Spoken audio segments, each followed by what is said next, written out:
Après la mort de ma femme, j'ai chassé de chez moi son fils, un garçon qui n'était pas mon enfant. À l'époque, je pensais que c'était la bonne décision, mais 10 ans plus tard, la vérité que j'ai apprise m'a détruit. Je jetai son vieux sac par terre et lui dis froidement « Va-t'en, tu n'es pas mon fils, ma femme n'est plus là, je n'ai aucune raison de continuer à m'occuper de toi.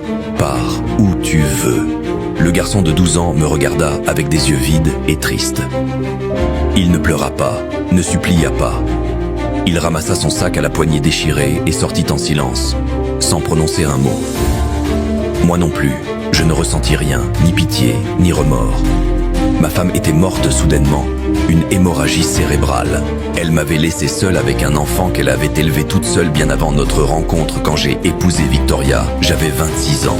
J'admirais sa force de femme capable d'élever un fils seule. Je m'étais dit, j'accepte elle, j'accepte aussi son enfant. Mais l'amour qui ne naît pas dans le cœur ne survit jamais. Je m'occupais du garçon par devoir et non par envie. Et quand Victoria est morte, tout s'est effondré. La dernière corde qui nous reliait s'est rompue. Il avait toujours été calme, bien élevé mais distant. Et quelque part, au fond de moi, je savais que je ne l'avais jamais aimé.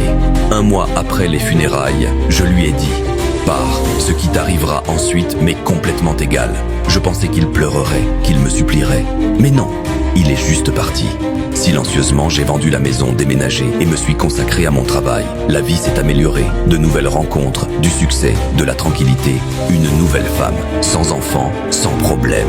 Parfois, je repensais au garçon, pas par inquiétude, par simple curiosité. Un orphelin de 12 ans, sans famille, sans foyer. Où avait-il bien pu aller? Par moments, je me surprenais même à penser, s'il est mort, c'était peut-être mieux ainsi. Et puis, un jour, exactement 10 ans plus tard, mon téléphone a sonné, numéro inconnu. « Bonjour monsieur, seriez-vous disponible pour assister à l'inauguration d'une galerie d'art ce samedi? Une personne souhaite vraiment que vous soyez présent. » J'étais sur le point de raccrocher. Je ne connaissais aucun artiste.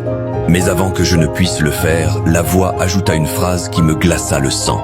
« Après la mort de votre femme, vous avez chassé son fils de chez vous. Tu ne veux vraiment pas savoir ce qui est arrivé à Arthur ?» dit la voix à l'autre bout du fil. Ma poitrine se serra. Je pris une profonde inspiration et, essayant de parler calmement, je répondis « J'arrive ». La galerie était un bâtiment moderne, rempli de gens élégamment vêtus. Je me sentais complètement déplacé. Les tableaux accrochés au mur étaient saisissants.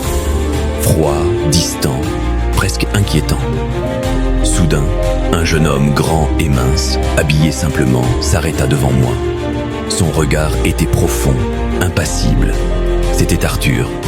Il n'était plus l'enfant fragile que j'avais autrefois chassé.